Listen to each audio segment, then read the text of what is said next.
بسم اللہ الرحمن الرحیم۔ اللہ تبارک تعالیٰ نے جواباً فرمایا، زکریا ہم تمہیں لڑکے کی بشارت دیتے ہیں جس کا نام یحییٰ ہوگا۔ اس سے قبل اس نام کا کوئی آدمی ہم نے پیدا نہیں کیا۔ زکریا نے کہا، میرے رب، میرے ہاں لڑکا کیسے ہوگا جبکہ میری بیوی بانجھ ہے اور میں بڑھاپے کی انتہا کو پہنچ چکا ہوں۔ اللہ نے فرمایا، ہاں ہوگا۔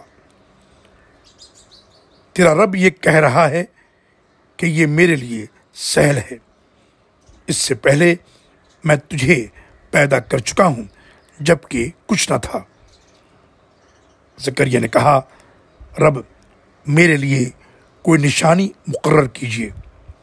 فرمایا، تیرے لیے نشانی یہ ہے کہ تو 3 رات تک لوگوں سے کلام نہ کر سکے گا۔ چنانچہ جب وہ وقت آ گیا، زکریا اپنے حجرے سے نکل کر اپنی قوم کے پاس آئے تو انہیں اشارہ کیا کہ صبح و شام تسبیح بیان کیا کرو۔ سورہ مریم آیت نمبر 7 سے لے کر 11 تک۔ اللہ اکبر، اللہ اکبر۔